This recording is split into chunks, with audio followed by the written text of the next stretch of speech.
Gautama was a prince of a small princely state. When he was born, some yogi predicted that he will either become a great emperor or a great sage. When he made this prediction, Gautama's father got a little excited. He did not want him to become a great sage. He wanted him to become a great emperor. He thought that by being exposed to some suffering or misery, he may turn into a sage. So he kept him in utter pleasure, the best of food, clothes, and pleasures. When he was 19 years of age, his father got him married to a very pretty young woman, kept him in a palace which was secluded from the rest of the society, where he lived in pleasure and was never exposed to any kind of suffering. One day, Gautama thought that he will just take a drive through the town, so he asked his charioteer to take him across. As he was going, he saw a man who was old. He had never seen an old man in his life. His father had protected him from all this. He said, "What happened to him?" The charioteer said, "Oh, he is just an old man." "How does it happen?" he asked. He said, "Everyone gets old someday." He looked at himself. He was a nice youth. "What, me also?" He said, "Yes, everyone gets old. If they live long enough, they get old." This was a realization for him that I will become like this. Then he saw a man lying on the street who was ill with something, not able to get up and in great suffering. He said, "Stop! What is this guy? What's he doing?" He said, "Oh, he is sick, unfortunately." "What does that mean?" He said, "The body, sometimes it gets sick. It can happen to just anyone.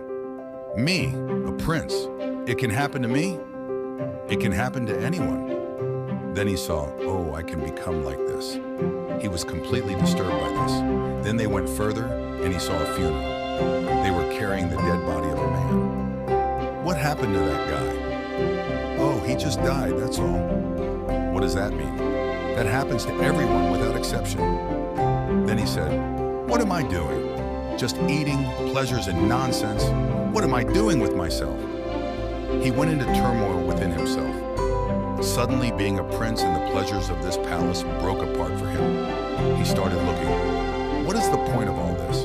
This body is going to get old, this may get sick, and this will be dead for sure. Why am I investing my entire life in this? But by then he had an infant boy. He could not leave this loving wife and this lovely little baby. He struggled and struggled. By then a little over 1¼ year had passed. When the little boy was 1½ years of age, he could not hold it anymore. In the middle of the night, without telling anyone, he slipped out of the palace like a thief and left for good. He went in search. I want to know the truth about this life. Buddha's path to enlightenment. These are times when different schools were established in India. At one point, there were over 1,800 different ways of doing things, 1,800 different varieties of yoga. It is like how the medical science is becoming today. 25 years ago, if you wanted a medical checkup, all you needed was your family doctor. Today, there is a doctor for every part of your body. Similarly, this happened to the yogic system. People started specializing in a variety of small things. When specialization crosses a certain point, it becomes ridiculous. This happened to yoga. It crossed that point where 1,800 different specializations of yoga happened. That is when Patanjali came and kind of assimilated everything into Yoga Sutras to minimize this expanse that was growing endlessly. When Gautama came, it was post-Patanjali, but still there were many things. He went from school to school and he pursued 8 different forms of samadhi. He saw all of them were wonderful experiences, but it still did not liberate him. In this condition, he started walking as a samana, which is a certain system where their fundamental practice is that they will never ask for food. They do not go in pursuit of food because they want to beat the fundamental instinct of survival. Samanas used to just walk, never asking for food. But the culture was sensitive. If they saw a spiritual person walking, people would cook at home and run behind him and serve him wherever he was because they knew that he will not ask for food. If you become a samana today, you will walk yourself to death. Those days, people were sensitive to his sadhana and responded. So there were thousands of samanas walking the country. Gautama became a samana. Even if you are not asking for food, you may walk near a town so that food will come. But Gautama took it too seriously and just walked. He became just bones and a bag of skin. Then he came to a place where there was a river called Niranjana. It was just about 18 to 20 inches of water, and he stepped into it. Halfway down into the river, he did not have the energy to cross. There was a dead branch, and he just held onto it. He did not have the strength to take the next step, but he is not the kind of man to let go. He held on. We do not know for how long. Maybe it was 2 minutes. When you are feeling so weak, those 2 minutes might have looked like many years. Then as he hung on, he just realized, what is it that I am striving for? What is it I am wandering the entire country for? Going from school to school, learning this, learning that.